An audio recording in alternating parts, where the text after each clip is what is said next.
ఈశ్వరుడికి నివేదన చేసినటువంటి పదార్థం ఏది ఉంటుందో దాన్నే ప్రసాదము అంటారు. అయితే ఆ రోజు భగవంతుడికి నివేదన చేసేటటువంటి ప్రసాదం ఒక విశేషంతో కూడుకున్నదై ఉంటుంది. అది ఎలా తయారు చెయ్యాలి అన్నదాన్ని కూడా శాస్త్రమే మనకి చెప్పింది. తద్వర్షాదౌ నింబసుమం శర్కరాంలఘృతైర్యుతం భక్షితం పూర్వయామేస్య తద్వర్షం సౌఖ్యదాయకం అని. ఆ పదార్థాన్ని ఎలా తయారు చెయ్యాలి అంటే యద్వర్షాదౌ నింబసుమం. నింబ అంటే వేప చెట్టు. వేప చెట్టుకి పూసినటువంటి పువ్వులు ప్రధానంగా ఆ పదార్థంలో ఉండాలి. ఆ వేప చెట్టుకి కొన్ని విశేషాలు ఉంటాయి. ఆరోగ్యాన్ని ఇవ్వగలిగినటువంటి చెట్టు ఏది అంటే వేప చెట్టు. అందుకే నింబవృక్షం గురించి వ్యాఖ్యానం చేస్తూ అమరకోశం ఒక మాట అంటుంది. వేప చెట్టుని ఆశ్రయించి ఉండడం, వేప చెట్టు కింద పడుకోవడం, వేప చెట్టు యొక్క గాలి పీల్చడం ఆరోగ్యానికి పరమకారణములై ఉంటాయి. అంత గొప్పది వేప చెట్టు. అది పరదేవత యొక్క అనుగ్రహం. అటువంటి వేప చెట్టు ఈ చైత్రమాసం వచ్చేటప్పటికి వసంత ఋతువు వస్తోంది అనేటప్పటికీ పువ్వు పూస్తుంది. ఆ పువ్వులో విశేషమైనటువంటి రోగ నిరోధక శక్తి ఉంటుంది, ఆ క్రిమి సంహారక శక్తి ఉంటుంది. అటువంటి వేప పువ్వుని నీటిలో కలుపుతారు.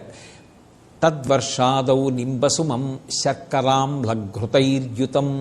శర్కర అంటే ఇక్కడ బెల్లము అని అర్థం చేసుకోవాలి. బెల్లానికి ఒక్కదానికే నిలవదోషం లేదు. అందుకే భగవంతుడికి ఏదైనా పిండి పదార్థం తయారు చేసి నివేదన చేసినా, లేదా పళ్ళు మొదలైనటువంటివి నివేదన చేసినా కూడా నివేదన చేసేటటువంటి సంభారంతో పాటుగా ఒక బెల్లంగడ్డ కూడా నివేదన చేస్తారు. బెల్లంగడ్డ మంగళద్రవ్యమే కాదు, దానికి నిలవదోషం కూడా ఉండదు. అది ఇంట్లో ఎంతకాలం నిలవ ఉన్నా అది నిలవ ఉన్న పదార్థంగా పరిగణనలోకి రాదు. అందుకే ఆ బెల్లంగడ్డ ఆ నీటిలో వేస్తారు. ఆ వేప పువ్వు వేసినటువంటి నీటిలో ఈ బెల్లంగడ్డ వేసి ఆమ్లఘృతైర్యుతం. ఆమ్ల అంటే చింతపండుతో కలిసినటువంటి పులుసు, చిక్కని పులుసు పదార్థంలా తయారు చేయబడినటువంటి దానిలో ఈ బెల్లం ముక్క నాని కరుగుతాయి. వేప పువ్వు యొక్క సారము దిగి వేప పువ్వు పైన తేలుతూ ఉంటుంది. అందులో ఘృతైర్యుతం, ఆవు నీతిని కలపాలి. లోకంలో మూడింటిని అమృతంతో సమానంగా చెప్తారు. ఘృతం పిబీత్ అంటుంది, అందుకే వేదం. ఆవు నెయ్యి అమృతంతో సమానం. 2 మంచినీళ్ళు. మంచినీళ్ళు అమృతంతో సమానం. అందుకే ప్రాణోత్క్రమణమైనప్పుడు స్పృహ తప్పిపోతే వెంటనే నీళ్లు తెచ్చి ముఖం మీద చిలకరిస్తారు. ఆ నీళ్లు ముఖం మీద పడగానే తమ తమ స్థానముల నుండి ఉద్గతమైనటువంటి ప్రాణములు కూడా వెనక్కి వస్తాయి. అలా అమృతంతో సమానమైనది ఏది అంటే నీరు. అమృతంతో సమానమైనది ఏది అంటే ఆవు నెయ్యి. అమృతంతో సమానం అమృతమే. కాబట్టి ఈ 3 అమృతములే అని చెప్పబడతాయి. అటువంటి ఆవు నీతిని కలపాలి. ఈ పదార్థములను ప్రధానంగా కలుపుతారు. లోకంలో ఏ చెట్టుకి కూడా భగవంతుని యొక్క పేరు లేదు. కానీ ఒక్క మామిడి చెట్టు యొక్క పేరు మాత్రము రసాలము అంటారు సంస్కృతంలో.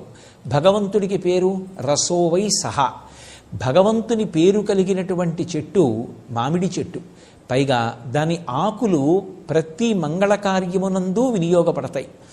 విశేషించి దానిని ఊరుగాయగా నిలవ ఉంచుకుని కూడా తింటూ ఉంటారు. కారణం దాని యందు అంత ఓషధీశక్తి ఉండడమే. అంత గొప్పదైనటువంటి మామిడి ముక్కలు కూడా కలుపుకోవడం అనేటటువంటిది సంప్రదాయంలో అలవాటుగా ఉంది. ఈ పదార్థాన్ని భగవంతుడికి నివేదన చేసి ఎప్పుడు తినాలి ఈ పదార్థము అంటే మొట్టమొదటి యామంలో తినాలి. అంటే తెల్లవారుజాము కాలంలోనే ఇది ఈశ్వరుడికి నివేదన చేసి ప్రసాదంగా పుచ్చుకోవాలి. అంటే ఈశ్వరుడికి దీన్ని నివేదన చెయ్యాలి అంటే దానికి పూర్వాంగంలోనే స్నానాది కార్యక్రమములు పూర్తయిపోవాలి. అలా యద్వర్షాదౌ నింబసుమం శర్కరాంలఘృతైర్యుతం. ఆ పదార్థాన్ని ఎవరైతే పుచ్చుకుంటున్నారో, ఈశ్వర ప్రసాదంగా స్వీకరిస్తున్నారో అటువంటి వాళ్ళకి తద్వర్షం సౌఖ్యదాయకం. ఆ ప్రసాదమే ఈశ్వరుడి యొక్క అనుగ్రహం కనుక ఆ ప్రసాదము ఆ సంవత్సర కాలమంతా కూడా ఆ వ్యక్తి ప్రశాంతమైనటువంటి స్థితిలో జీవించడానికి కావలసినటువంటి వ్యవస్థని